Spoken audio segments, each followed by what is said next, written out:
एक गरीब किसान की भावनात्मक कहानी। गांव के किनारे एक छोटा सा घर था, जहां रमेश नाम का एक गरीब किसान अपने परिवार के साथ रहता था। रमेश के पास थोड़ी सी जमीन थी, जिससे वह बड़ी मेहनत से अपनी और अपने परिवार की गुजर बसर करता था। हर रोज सुबह सूरज की पहली किरण के साथ वह अपने खेतों में जाता, मिट्टी से बातें करता, बीज बोता और आसमान की ओर देख बारिश की उम्मीद करता। लेकिन कई सालों से बारिश ठीक से नहीं हुई थी। फसलें सूखने लगी थीं और रमेश की मेहनत बेकार जाती दिख रही थी। उसके परिवार के पास खाने को भी पर्याप्त अनाज नहीं बचा था। घर में बस सूखा राशन था, जो दिन ब दिन खत्म होता जा रहा था। उसकी पत्नी सरला भी खेतों में उसकी मदद करती, लेकिन उनके चेहरों पर चिंता साफ झलकती थी।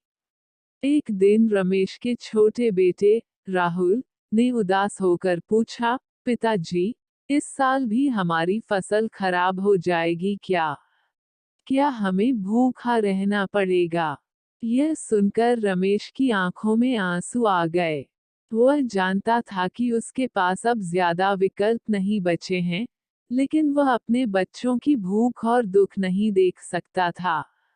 रमेश ने हिम्मत जुटाई और सोचा कि अब उसे शहर जाकर कोई और काम करना होगा।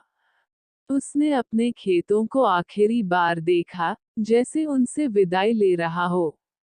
गांव के लोगों ने उसे बहुत समझाया कि शहर में जिंदगी कठिन होती है, लेकिन रमेश के दिल में अपने परिवार के लिए कुछ करने का संकल्प था।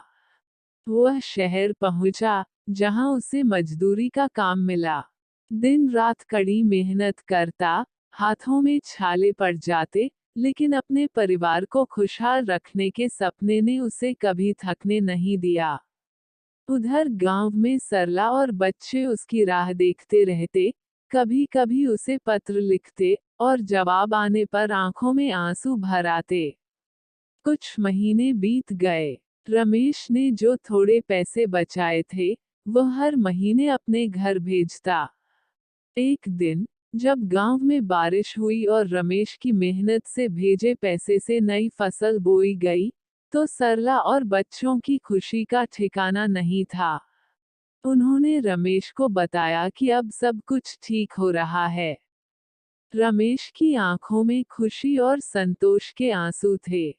उसने अपनी मेहनत से न सिर्फ अपने परिवार को भूख से बचाया, बल्कि उन्हें एक नया जीवन दिया।